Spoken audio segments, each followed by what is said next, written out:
Hello, everybody. Welcome into the Super Bowl podcast, episode number 28. My name is Braden Norman. Alongside me, as always, David Arnold and Harper Hauk. And today we have probably our biggest guest ever. We're super blessed to have former NBA player, former March Madness legend, and hopefully future March Madness legend, head coach of the 21-2 best record in the nation, Grand Canyon University men's basketball team, head coach Bryce Drew. Welcome in. Well, thank you. Thank you guys for having me. And that was a little bit more impressive introduction than I actually am. So thanks for that awesome lead-in. Yeah, absolutely. We really appreciate you taking time out of your day, not only ever, but like in this crazy season. Glad that there's just the one game on the weekend, so maybe a little extra time for you to come chop it up with us. So absolutely. Initially, I think we would love to talk about the season you guys are having right now. I don't know if this is something you expected once you saw the team that had formed, but 21-2 beat some really good teams this year. You've won some games that probably weren't looking good, late in games, and you guys have just found a way all season long. How would you kind of just describe this whole season? Yeah, sports is so unpredictable. You don't know, again, game to game, season to season, how things are going to go. And we're extremely thankful for, how the season's gone so far. Very thankful to the Lord. And we've had healthy players. Yeah. Like you said, we've been blessed to win some close games throughout the season. And what I've enjoyed is we have a great group of guys, guys that really enjoy being around each other, guys that are fun to coach. It's fun to come to practice with them every day. Yeah. Would you say, there have been some guys that have really developed through this program. Do you think that's something that has allowed some big-time transfers to come through? I think of a guy like Gabe McLaughlin, who was not shooting or playing the way he is right now 3 years ago. No, Gabe's he's a great story. He kind of exemplifies what GCU's about. Yeah. The Christian athlete and the whole student experience. He's local. He's got his engineering degree. He's in seminary right now, and he gets to be a captain on our basketball team. And so, couldn't pick a better individual to be the face of our program, one of the faces, and he's just been tremendous. And his development's been so fun to watch. Like you said a few years ago, he didn't shoot as consistent. He didn't pass as fluid. His decision-making wasn't as good. And every year he's just invested more time in himself and in the game. And now you get to see the results. He's just playing at a high level. Yeah, it's been a whole lot of fun to watch. I think we can all agree on that. Yeah. The first segment of today's show is a fun one we've never done before because we've never had a coach on here to really teach us the ways. But that's right. We all got some jump shots up. We took video, and we would love to hear maybe a ranking 1 through 10 of overall. What the shots looking like for each of us. We all have different shots. Just a warning. And if any critique or any advice or any praise, really.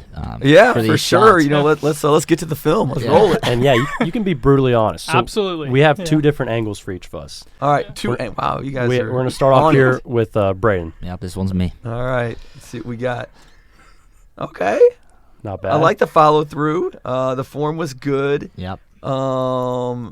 High release, which I like in a shooter. Okay. So I definitely give you a higher end of the spectrum. Yeah. But it's a one shot, one take. Right. That I'm looking at. So absolutely. The question mark would be speed of the release. Can you get it off against competition? But what I really like though is the form. Your guide hands up, right hand follows through, and it's a high release. So good. I give you a B. I give B plus. I will from take that a B. One. So Absolutely. I like wow. Let's go. All right, who's up next? Okay, we got David now. All right. Initial reaction. Okay. Yeah. So that was the first one. Yeah, let's see the second. Okay, second was nice. All right. Not You orthodox. want to go back to that first one? Yeah, see the first one more time. Right. Yeah, it's definitely a little unorthodox, but there are unorthodox good shooters that make shots, and so you can't judge it by that. The lefty, the southpaw, does give it a bit of element of surprise. Yes. With the left hand, not the right.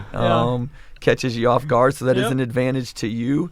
Not as fluid a motion. No. I agree. But wow. But sometimes the unorthodox help. So I would give it a C plus, but since you're next to me and since unorthodox lefties are hard to guard, I'll move you up to a B minus. Hey, let's go. How about that? Let's go. Yeah. Okay, now we got Houston up. All right, Houston, here we go. All right. I mean, Houston has good size, so that helps. You know, he can get shots off. Mm-hmm. Here's the other angle. He does have a pretty big wind-up, so he's going to need more distance from the defender to be able to get it up. But you guys all have good wrist action. You guys all have good follow-through, so you can tell you've played basketball in your lifetime. That's So, correct. A little bit, yeah. There's still one left. So that's impressive. The hoodie's a little There's distracting. one left. I Not still done got me yet. here in a minute. The hoodie's a little distracting, Houston. So that might knock you down half a grade just because the hoodie, with the back, I can't see the total, shoulder placement and all that. But I like it. I would give you the same thing, B minus on that. Let's go. Let's go. So yeah, definitely can be a shot maker. No All right, I question. got to keep the trend going here at the Bees. Yeah, we'll see. All right, now that was a quick release. I'll give you that. Okay. Here's the second angle. Second angle was good. I like second angle better. You do? Yeah. Okay. You can tell you have the background. You have the long wingspan when you put the arms out, so you can Yep. tell the swimming background there. Yeah. You can be honest. No, here. I like the wingspan. Long arms help shooters because you can get shots off, so that's definitely a good thing. Yeah. The follow through was a little twitchy. Yeah, probably need to hold it a little bit longer. Okay. We're gonna be so much better. I This is might great. go B minus C plus. Okay. Okay. But the potential is there to clean it to a high B like right away. All you got to do is just kind of hold the follow through a little longer, stick the landing, and I think you move up almost a whole letter grade right away. Oh, okay. Well, he's, Wow. clearly gifted size-wise a little bit more than we are. So I'm usually not in the he can figure perimeter. out the shot later. Yeah. I'm usually more in the paint Yep, when we play yep. basketball. Yeah, so. they put you down there. Yeah. Do work in the paint. That's And he much does. needed. And he does. Yeah. But I'm impressed. You guys all have good follow throughs. You can tell you all play. So, Well, it's fun, So right? I Yeah. appreciate the film. So Yeah. I thought I was gonna see some like terrible shooters, but no, you guys are good. That's funny. Hey, I'm happy. I'm pumped about that. People leave me open when they see the southpaw, the weird release. They're like, oh yeah, he ain't gonna make anything. And most of the time I don't, truthfully. But sometimes it goes in and everyone's like, wait, what? So that's fun. That was maybe my favorite segment Yeah. ever right there. That was hilarious. So thank you for doing that. Yeah. it was fun. Maybe we give it a year. We come back. Come with back, new yeah, jumpers. yeah, and, yeah. Kind of. Yeah. May have to, do some touches, but that'll be Absolutely. fun. So moving forward, last year you guys went on a magical run, here coming through March. Do you feel like this team is capable of something similar? How are you looking at this team when it comes to the postseason? I know you guys have played those big games early on. Maybe that'll help.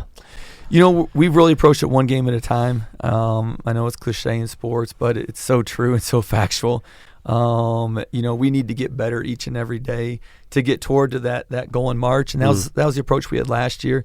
We had some hills and valleys through the stretch. We had some injuries, and we kind of just really buckled down and tried to get better and better and better, and really prepare for March. And that's the same thing now too. We have some veteran players that are really looking forward, obviously to the conference tournament, but they also look forward to every game because they know that our first goal is to win the conference regular season championship. We still have 8 games left and a lot of work to do. So Yeah. that's kind of our daily goal right now, with the end goal being be ready to play our best basketball in March. Yeah. sure. Do you get the feel that with these games right now, especially being WAC games, like, do you have a target on your back? Does it kind of feel like teams are extra motivated to play against you guys because you are the defending champions and your record speaks for itself? You're tough to beat. Yeah, I think that's natural kind of in any Right. sports. If someone's ahead of you in the standings, Yeah. you want to play them and show that you're better than them. And, we've definitely have seen that, and I think that is a challenge to our guys to play their best every night because we're getting the best from others. Yeah. Totally. In the sport of college basketball, we know it's a lot about momentum sometimes. Going into the postseason here, how are we going to keep and maintain the momentum we already have? Yeah, it's momentum is such a good word, and especially in a lot of sports like basketball, momentum can shift in one play or in one game, either good or bad, and so that's why we're trying to again stay locked in every day to get better, and and we have to get better, to be able to win the conference tournament. And so it's really just a daily grinding mentality that we try to instill in our guys, and we hope we recruit the right guys that have that mentality, that know that they need to get better and want to keep working to get better. But momentum is I've seen it go both ways in my career. Sure. And obviously, when it goes forward, it's really, really fun. Yeah. And when you have some setbacks, it's not very fun at all. Right. And then you try to figure out how to get it back as quick as you can. I have a couple questions just around surrounding March Madness. The first is, I'm curious what your thoughts on, what an at-large bid could look like for you guys. If for some reason something went wrong in Vegas, do you think there's a path to where you could make it? And then the next question is, I think there's a pretty obvious pressure or a crave for that March Madness win for the school. And I think you know that. Being a guy that has won it before, playing, do you kind of have a better understanding or feel like you have a better understanding of how to get that done? It's so hard to get there, especially at the mid-major level. The best mid-major team that I've had, we won 26 regular season games, and we were, I think, a mid-30, and it was the RPI back then, is like the net now. And we ended up losing in the conference tournament and ended up going to the NIT. We didn't get an at-large bid. And I've had 4 teams at the mid-major level that have gone the NCAA tournament, and the team that didn't go was better than all 4 of those teams. Yeah. And so it's so hard, again, at the mid-major level, to go. I'd like to think, we have a good chance for an at-large bid if we finish this season strong. But in reality, it's really, really hard. Sure. And at the end of the day, we need to win regular season and we need to win the conference tournament. And that's kind of been our focus from day one. Now and moving forward too. Yeah, and hey, I mean, you guys are getting close to the point where you are going to lock in only having to win 2 games rather than the 4 last year, which may have kind of been a momentum builder more than anything. It might have been huge that you guys had those extra games to play, but. Those are interesting thoughts. I mean, it is. It's getting near March, man. It's funny. When March comes around, I think at least you and I, this is our favorite tournament. I mean, there's no better tournament in sports, in my opinion. I think you living it most of your life, I would imagine you agree. But this wasn't planned, but last night watching March Madness highlights, just the best buzzer beaters. Of course, yours comes up. Yep. Could you walk us through that play? And was it a called play that touched pass to you? I would imagine. And also, you're coming off of a miss, right? Yes. On the possession before. How was that kind of locked around in your mind to, I got to hit this next one? Yeah, it kind of goes back to, we talk about momentum. 5 seconds left, I miss a wide open 3 that could give us the lead, and it's my last game in college, and you feel like in a way, the game could be over from a spectator standpoint. It was really just the whole story is pretty cool. We ran that play earlier in the year, and we didn't even get a shot off. And so my dad was a coach. He switched around some pieces, who caught the pass and how we did it. And we probably practiced that play about once every week or so through the end of the season. And SEC Player of the Year goes to the free throw line. We're down 2.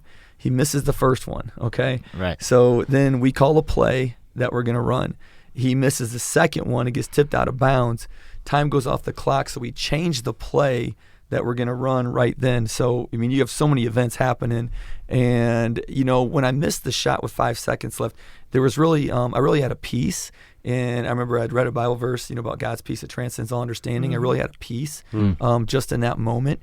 And I remember basically the next thing I remember is just running and then running back, catching the pass and shooting it. And I remember I thought the ball was going to be short. And I kind of hop up a little bit because I thought it was going to be short. Yeah. And the next thing I knew, I was on the ground, thank you, Lord, thank you, Lord.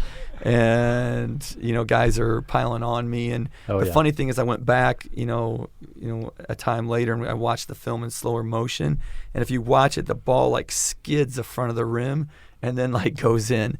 And so my actually feeling that I was going to be short was actually a little bit accurate. Yeah, sure. When it did. But what a blessing. It's been an awesome platform. I've been able to talk about the Lord, and there's no doubt He blessed me in that situation and in that moment.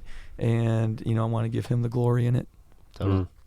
Would you, talking about your dad, Homer Drew, legendary head coach in college basketball, and also your brother Scott, do you guys, I would imagine there is constant communication there just among the 3 of you guys on not only different techniques or styles you want to play, but also integrating faith, because I know that was important for all 3 of you. Yeah, it was kind of it was cool. A longtime family friend, my dad took over a job at Valparaiso. They hadn't won at Division I, and this was, after he retired. He won, I think it was over 540 games in Division I. He's in the Hall of Fame and went to 9 championships at Valpo, something like that. Man. And the friend came in and we were talking. This is after my dad retired, and he's like, you know what your dad did is he put God in the center of the program. And he goes, when that happened is when, the program then, flourished later. And I'll always remember that. But my dad definitely showed my brother and I how to make God the center of a program and the foundation of decisions you make and things that you do. And it's just so, crazy how the same thing that you do with the basketball team is the same thing in life. Yeah. You put God in the middle, and things can come together. God changes lives, and just like he went into my dad's program and changed that whole program. So it's a big part, and that's a great thing about GCU is we can talk about our faith. My brother at Baylor, he can talk about his faith.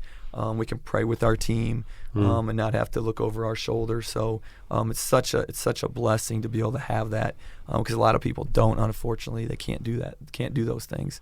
Totally. Yeah. I mean, and you relate the game of basketball with life. And I was curious to see what God has taught you specifically through basketball for your personal life, through coaching or playing even. Yeah, there's so much, back as a player to, then as a coach. I've had, great moments as a player. I've had awful moments as a player. Same thing as a coach. We've had seasons we've won a ton of games. We've had seasons where we couldn't win a game. And I've seen the full spectrum.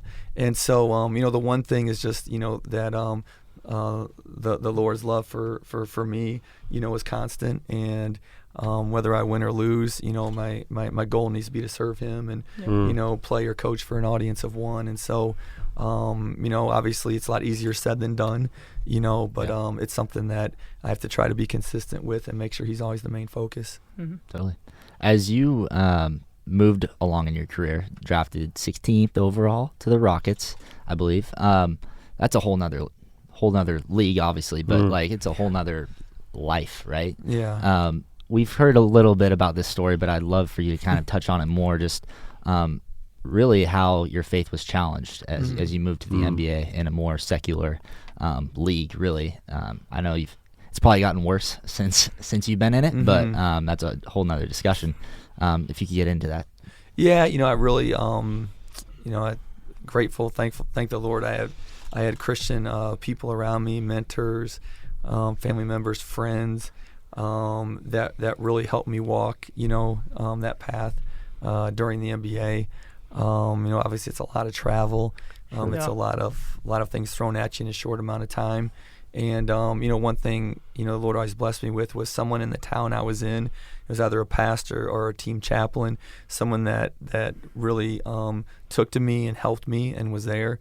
And so, whether I was in Houston, Charlotte, I always had someone that I could go to lunch with and talk with. And so that was such a blessing, to have that during my time. And, the NBA does a really good job at the time. We had team chapels. And so I'd always go to chapels, whether at home or at the road. And you get a group of guys, before the game, you get to, do a devotion and pray together. Cool. And did you meet your wife around that time? Do you want to get into that story at all? Yeah, so she was actually dancing for the Atlanta Hawks at the time, and our bus pulled up. I was with Charlotte at the time, and there were two. It was her and another young lady outside with regular clothes on. They weren't on the dance floor or anything. Regular clothes on, and it just so happened that she ended up being a dancer. And found out that her parents were really strong believers, ran the world's largest Christian ballet company in the world. And so we connected, but she had a boyfriend and I had a girlfriend, and it was like back and forth for like a year and a half. And then, we finally, started dating and then got married in like 6 months. And awesome. So it was really cool. And she knew nothing about basketball. Which, even though she was like, now she goes back, she's like, I can't believe I was sitting on the floor and Michael Jordan was there and these people, and I didn't even know I didn't even know anything about basketball at the time. And now obviously she's an avid basketball fan. After being married to a coach for so many years. Forced to, yeah. Well, thinking of all the players that you have played with, we thought it'd be kind of fun if you could potentially give us your starting 5. If you could name 5 guys that you played with that you could, in their prime, you could put them all together, and that's your 5. Yeah, in their prime, I like that. So, I've I think the number's at least 17 NBA All-Stars I got to play with. Wow. During my time. And a couple of them are really easy, but then some, the first one would be a little harder. So I got to play with Baron Davis and Steve Francis. So they were both All-Stars. So, I would probably take Baron at the point because defensively he was so good as well as offensively. The two guard might be a little bit different. I'm probably going to go big. I'll go really big. So I got to play with Scottie Pippen. Oh yeah. So I'd probably That helps. I'd probably put Pippen at the 2 Yeah. because he can defend multiple positions and pass. And then I'd put Jamal Mashburn at the 3 because he could score the ball. Yeah. So he and Pippen could go back and forth. I do Mash at the 3. 4 would have to be Charles Barkley. So Wow. Yeah. Phoenix's own. Charles Barkley. Played with them after Phoenix. He went to Houston. Got to play with them there. And then at center you got to go with Dream. Hakeem Olajuwon. Wow. Yeah. So I got to play with some pretty special players, and that would be Elton Brand. Got to play with him. Who was their one pick in the draft. Ron Artest. You guys remember him? Yep. Got to play with him. So quite a few guys. I was very very thankful. Got to play with. I love that list. Yeah. It's a great list. If you think about it, though, at the end of the day, when they need that game-winning shot, you're coming off the bench. I think they had plenty of other guys that could do it. Amazing. Well, we would love to get into your faith story, and I think that always kind of starts with there's kind of a moment in your life where it's like God made it very evident, like it's time to come home. Yeah.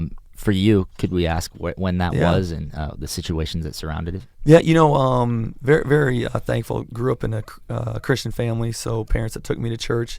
I know some families and some, kids growing up don't get that opportunity. So very thankful that I was, in church and was in the Bible, and around the Christian faith. For me, though, it was in high school when I really the faith became my own. So it wasn't my parents, it wasn't anyone in my family, but it was mine. I had a heart condition called AV node reentry tachycardia, and my heart would just start fluttering and really fast. We timed it, and it was 250 beats a minute, which is like 4 beats a second. So it's flying, and and I was playing basketball, and it would come, and then it would stop, and stuff like that. And so ended up having 3 different heart surgeries at the end of the day to heal it. But the first one, I remember laying on the operating table, and as a sophomore in high school, I loved sports. I loved basketball. This is what I did. Like, I loved it. Sure. And I remember going in. It was a newer procedure, and going in. You had to sign papers. Hey, if the doctors mess up, you can't sue them and all this stuff. And, I remember, you could pass away in surgery, which, any surgery that can happen. I could have a pacemaker, which I probably couldn't have played basketball after that. Yeah. Or I could wake up and be completely healed. And my mom had given me a verse going in. That was Psalm 46:10, be still and know that I am God. And I remember sitting on the operating table and looking up at the mirror, and the mirror is glossed out where your body is, how they do it in the hospital. And I remember just thinking that verse, like Psalm 46:10, like be still and know that I am God. And I was just like, Lord, like I have no control. Like I don't know what's going to happen when I wake up. You're in control of my life. And so that was kind of the moment that then, hey, if someone didn't make church, like I was going for me and my faith and to grow closer to the Lord, and my own time with myself and the Lord was more mine than, hey, I'm doing it because this is what our family does, or this is what they're having me do. And that was really the moment that that my faith became more real to me. And I think it came from a control aspect. Just we think we might have control, but we really don't. The Lord's in control of our steps. Totally. Yeah. Yeah, for sure. I mean, it's interesting because I hear so many testimonies and stories, including my own, like where it seems like we have to be almost broken before like we truly see like hey, we're not in control. Things out of our control happen, and like I had a back injury, in high school around the same time, and that was it took basketball away, it took swimming, and like took sports away, and that was a big moment for me to realize that there's so much out of our control and God's just such a big God, and he's there, and he's good, and he's been waiting and waiting, and to have that moment and to realize everything's not in your plate, and it never was, is such a peaceful moment. I bet that brought a lot of peace during a tough time. Yeah, like I said, it really changed the trajectory of my faith, and then a few years later, we talk about the NCAA tournament. And, back then there wasn't the social media, things like that. Mm-hmm. Sure. And so when we actually went to the Sweet 16 that year after, the play you talked about, we had over 100 media outlets in person, like at our school. And it was just total chaos with media because back then there weren't as many Cinderellas. We were one of the first kind of big Cinderella stories. Yeah. And I remember the day we lost, the next day I'm at home and I look in the mirror and it went from just like total chaos and noise for like a week straight to then like I wake up and there's like no interview. There's like, no one around. And I remember just looking in the mirror and I was so thankful for a relationship with the Lord because it was just, if not, I'd have been so empty and so probably just frustrated. But it was like, okay, like God is still there and God is still God. Even after this last week and now we lose and it's over, like he's still, Lord of my life. And it was a really cool moment. I always remember that kind of in my faith walk, that he's always there. Yeah. Oh, you have a question? Yeah. So I was going to say, before and after your surgery and your coming to Christ, what was your view on basketball? How did it change? Yeah, and it's still, it's something I think, players, coaches, I mean, professionals, you fight things all the time and you want to make sure you always have the right motives for why you do things. And, for me, it helps having good mentors or people I'm around that can help speak life into me and speak wisdom into me on decision making. But I think it definitely turned it more into a platform or a way, how can I use this to help influence others? And it really came, I guess, solidified later on. I had a really good friend. I played 6 years in the NBA. And I remember we were talking. I was like, man, my body's beat up. Like, I'm just not as good as I used to be. And he's like, Bryce, what are you doing? It's like, God already gave you a platform. Like, you played in the NBA. It doesn't matter if it's 6 or 9 or 11. You have that platform. And I was like, wow. I was like, you know what? You're right. Like it doesn't. And so I think when you kind of said that, it even clarified more just, what the Lord's, blessed all of us with, using it as a platform to be able to talk about him and what he's done in your life. Is there a struggle, I guess, now that you're coaching and you're trying to instill those same values into your players? Is there a struggle kind of balancing, the feeling like when things are good, it's easy to feel that way, but when things are bad, maybe a player or a group of players are just like, I don't want to hear it right now. Like things aren't going well. And, if the Lord has us, why aren't we winning? Is that ever a struggle that you may deal with coaching? I feel like that could kind of enter the minds of younger guys. Yeah, for sure. All the time. That's why I kind of led with that question. It's always a battle going on because there is an enemy out there trying to, destroy us. And, do I make all the right decisions all the time? Absolutely not. But, I try to pray before decisions. I try to have as much wisdom as I can. And then, I think with, our coaching staff and us, hopefully we're how we live is showing Christ to our team and, more than what we say or what we do even. And so as they reflect and look, back now or years later, they can hanging around, Christian men, hopefully it influences their life, for the positive. I remember I had a team that won 30 games once, and one of our assistants took one of the players out to eat, and he basically talked about the season. And the one thing the player pointed out that the coach brought back to me was, I've never seen, dads be with their kids like you guys are. And didn't talk about wins or losses, but talked about that. And that was really impactful for me. I'm like, wow, like we're just living our life, but yet this young man, he grew up, I think, without a father part of the time, and he's just like, I see how you interact with your kids, and I've never had that before. And so it's just really cool and kind of an impression on me that, hey, how we live is, really impactful to these young men. Amen. There is one story that it's a sad one, but it's one that I'd love to hear your point of view on, and that's the story of Oscar Freire. We heard a really cool point of view from Gabe about a year ago about it. I just wanted to hear from your point of view, really, how he evolved throughout that year, how God's just grabbed him and took hold of him and ultimately took him home to heaven that season. Yeah. Oscar was a player for us a few years ago. was here at GCU, fan favorite for years. He had a great foundation with his family back home. Like his mom laid a great foundation with him. And, I think there was immaturity in his first few years here. And I think I only got him for his last year. And so a lot of work had be put into him to keep him where he's at and afloat and keep him at GCU for all those years. And then, I think it was a collective effort from everyone that touched his life, in that last year. I think just the maturity came, the realization, recommitting his life back to Christ. And it was just, fun to see the joy on his face and the joy he had, especially, the last few weeks of the season. It still cuts deep. It cuts deep for me, cuts deep for that team, for how close they all were during that time. When anyone talks about him, there's a joyous side of it, but then obviously it really hurts because, he's a guy that you'd want to come back and you want to hang out with and talk because he was such a happy person. Yeah, absolutely. When you're talking about kind of your faith becoming your own, I think that's such a good topic.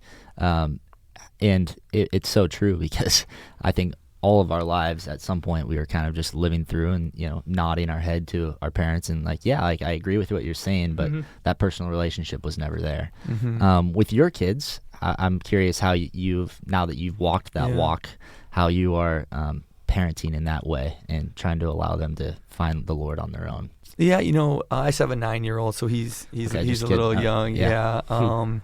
But hopefully it's again how I live my life, what he sees me doing. We pray together every night. We're reading the Bible together every night now. We've been trying to be as consistent as we can. Sure. We're really trying. With that. But at the end of the day, only the Lord, is going to have the final say, on his heart and, on calling him. And I'm just going to do my best to show Christ to him, how I raise him. And then, let the Lord do the rest. So it's something my wife and I pray about, obviously, and something we'll probably continue to pray about for the rest of our lives. Yeah. I'm sure there's a lot of parallels between coaching and being a father. Has there been anything as far as the coaching side that's taught you to be a better father or vice versa? Yeah, both. Yeah. No question. Patience. Yeah. Understanding, knowing their side of what's going on before, I just make a decision. Right. And I think I saw it growing up. My dad treated his players just like he treated my brother and sister and myself. So if they were disobedient, if we were disobedient, if we needed encouragement. And so I kind of saw it firsthand. Yeah. A family, the team's always been an extension of a family. Yeah, and to piggyback off that, what your father modeled in his program and you and your siblings, are there certain principles, certain teachings that you take from him in your own coaching and parenting? A lot's just biblical based. I don't have I know some coaches have 5 pillars, or they have seven guidelines we follow. Ours is kind of a blanket, just of trying to run a godly program, live the right way. And then, with that, you made a comment earlier about players and stuff. Like some of the players of faith that I know are some of the toughest, hardest working, players, out there. I think one of the misconceptions is, oh, well, I read my Bible and so I'm soft, or I read my Bible and so I'm not competitive. I just think it's the other way around. Yeah, if you're truly into your faith, man, you're playing a little bit harder than the guy next to you probably. You're going to be a little bit more committed to what you're doing.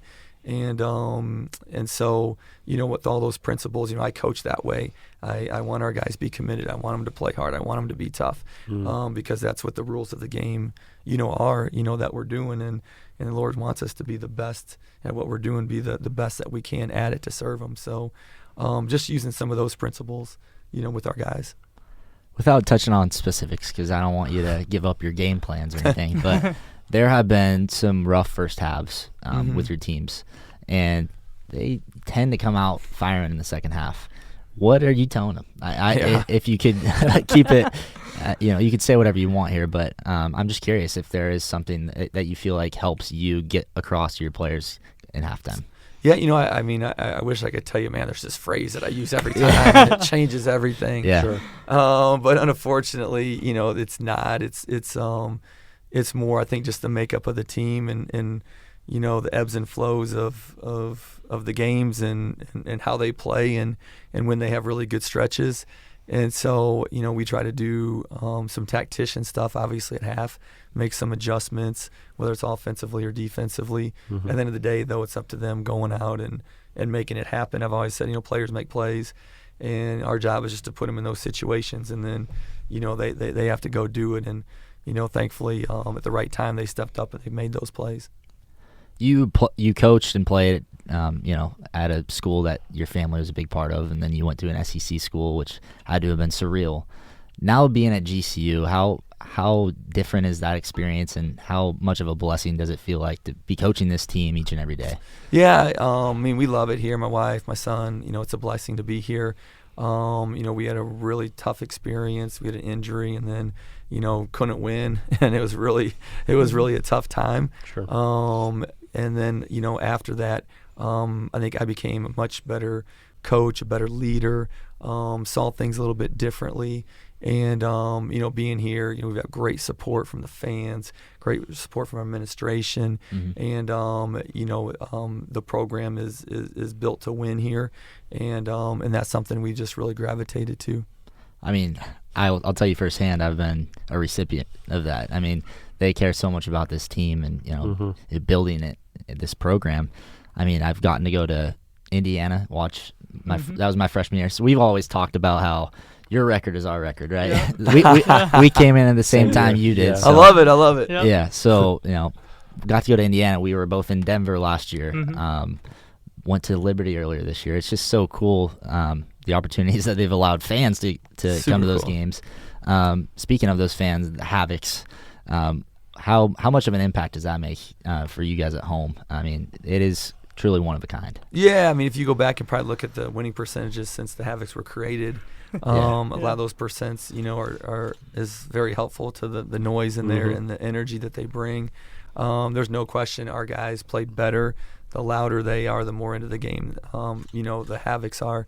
And so there's a direct correlation, with some of our performance and the crowd. How was that San Diego State game? I got to ask. I was about to Yeah. say, man. We may have ended up on the court, just to let you know. Yeah. And we got to be I a didn't part. see it. Got to be a You- part you of the were prayer. One Yeah. of 5,000 people on the court, whatever. It was a little sweaty. yeah, it got hot. Yeah.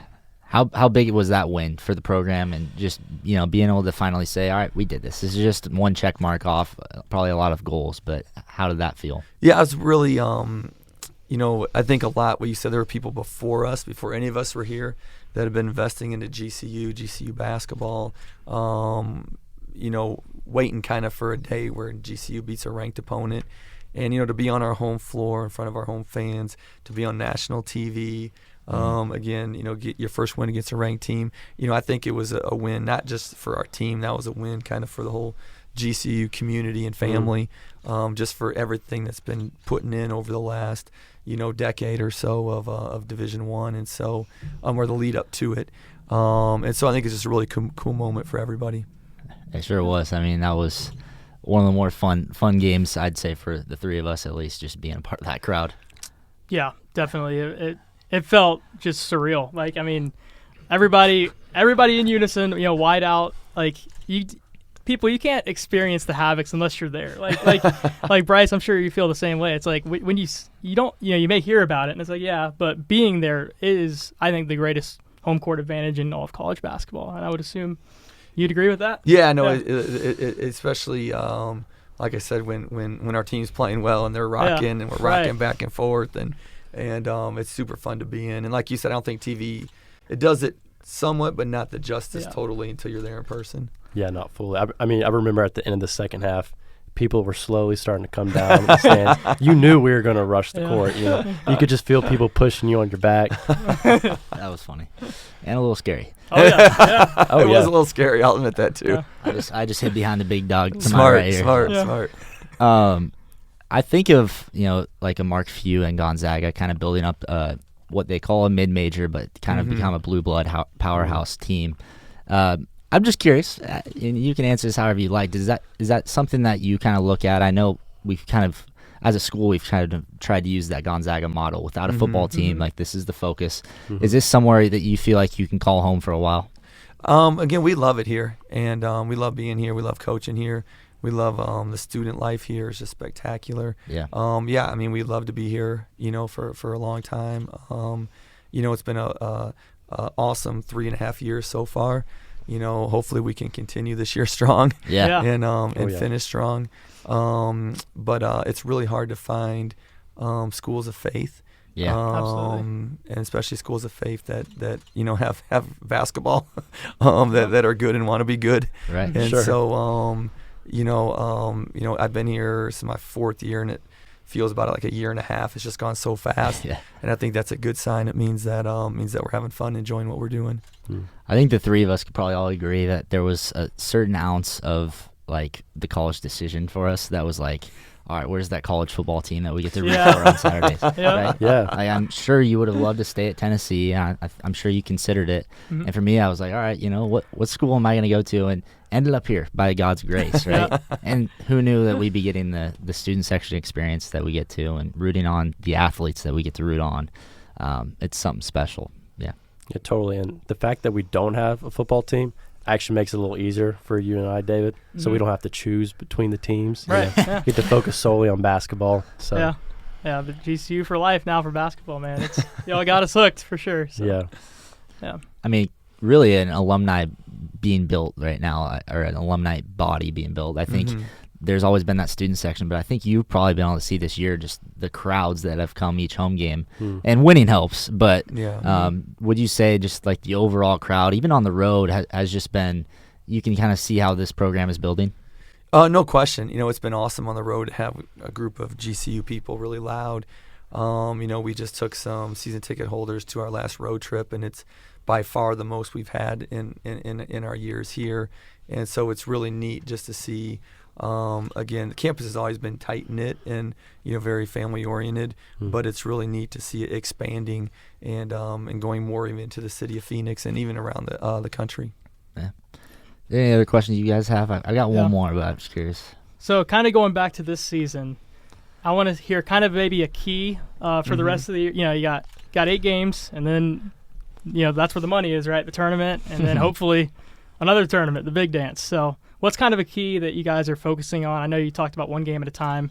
How do you kind of keep that, one game at a time when there's such a bigger picture? Yeah, the details, like we have to get better at some different coverages. I won't bore you with all the details of those, but the details in those coverages. No, I'm just kidding. Yeah. And then offensively, we've had some strong performances. We've had some performances offensively that have not been as good, and trying to really evaluate those and try to work on some things. Because you can't afford, again, to have a bad performance when you get into March. Right. And trying to tighten up some of those things, on offense. I'll tell you, there is something about coming on the Super Bowl podcast that can leap a career. Gabe came on last year, and he struggled shooting the ball at the start of last year. I'm sure you remember. Yeah. He came off the show. A couple whack player of the weeks in a row. Wow. Tore it up in Vegas. Wow. And look where we are now. So I love it. All I got to say is you got some winning coming. Yeah. You got some winning coming your way.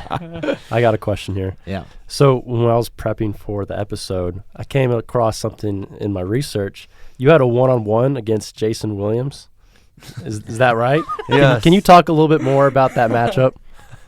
Are you a Jason Williams fan or? No. I'm just genuinely He's curious. a Bryce Drew fan. Okay. We're all I just Bryce want to Drew. hear. Jason Williams is how kind of it- old.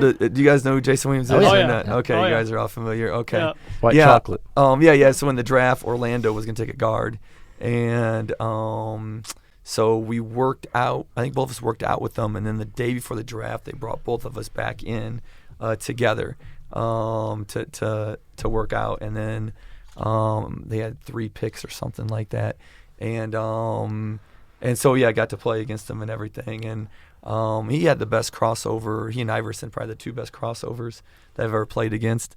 He was just a magician with the ball or a maestro, different things he could do with it. Yeah. He was really fun. So it was fun to play against him, and then obviously got to play against him the next couple of years too. But yeah, he was a special player for especially for that time.